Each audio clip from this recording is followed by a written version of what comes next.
Hot, animals can really be affected by this. The heat really does affect a lot of pets out there. That's right. Mine can't even really make it around the block, and they're like, Dad, it's time for me to go home and drink some water. So I'm glad the puppy's okay. I would have adopted it, that's for sure. I'm an animal person, you know that. Let's talk about the heat, because this is the third day in a row that we're seeing the extreme temperatures, so that does put us in a heat wave. Now, as we go ahead and look outside right now, we're mostly sunny, but if you look off in the distance, you notice some of those billowing clouds. We're starting to see a few storms developing along the Cascades, but focus on the temperature right now, folks. 93 degrees in Portland. Our winds are from the west-northwest, about 9 miles per hour. The humidity about 28%, but all of us in the mid-90s, really out towards the west. 95 in Beaverton, a few degrees cooler here in Garden Home and also Westland. I'll take an 88 there for you.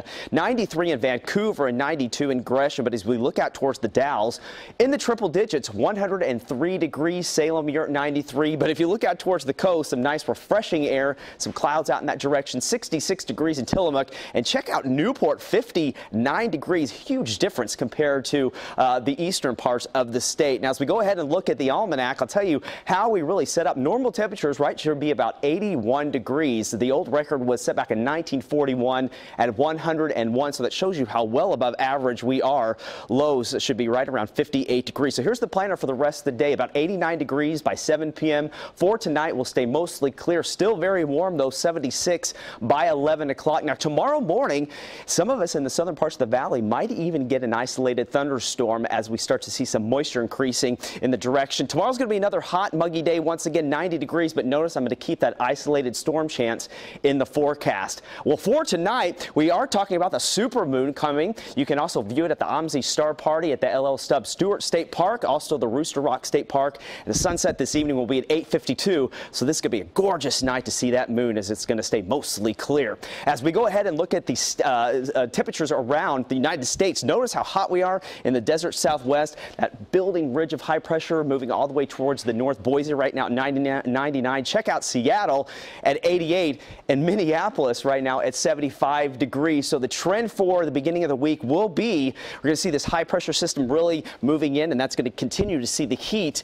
through the western parts of the states, whereas the Midwest and parts of the east are going to be about 10 to 20 degrees below average. So the National Weather Service still has us in the heat advisory through tonight. Notice that goes until midnight. But as we go out towards the east, Pendleton, you're included in this. Also, the Tri-Cities, the heat advisory will stay with you until Tuesday at 9 p.m. And we're also looking at isolated lightning strikes, so that high fire warning is going to be in effect through tonight about 11 o'clock. And again, we've been seeing a few isolated storms developing. No lightning strikes right now, but this cell off Highway 20 was producing some lightning within the last half of an hour.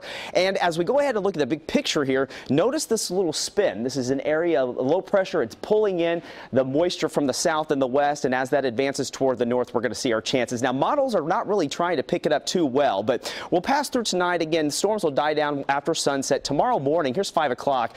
Notice how we start to see some of this filtered sunshine coming in. I do think that we might get an isolated storm or two developing down towards the south, and as we start to get into the latter part of the day, here's 5 o'clock. Notice how we have a few isolated cells that could roll into the valley, so just be aware of that. We could see some gusty winds and maybe some hail and lightning strikes with some of those storms developing. So tomorrow, our highs are going to be in the upper 60s towards the coast, lower 90s here in the valley as that filtered sunshine moves in. And the east side is going to be sunny and hot. Temperatures around 103 in Pendleton, 99 in the Dalles, and we have that thunderstorm chance in the Cascades, of course, and also through the Gorge. So here's that extended forecast. The heat, it's not going anywhere, folks. 92, going to be another hot day for us as we top off right around 96 degrees. We finally start to get some cooler temperatures coming in towards the end of the week, Thursday, Friday, and Saturday, still above average, and we're going to keep it dry through next Saturday. I don't know, Ken, are you staying cool out there, trying to? Trying to stay cool. So far, pretty successful at it, though. Yeah. You know, air conditioning does help. It does help, that's right. All right, thanks, Riley.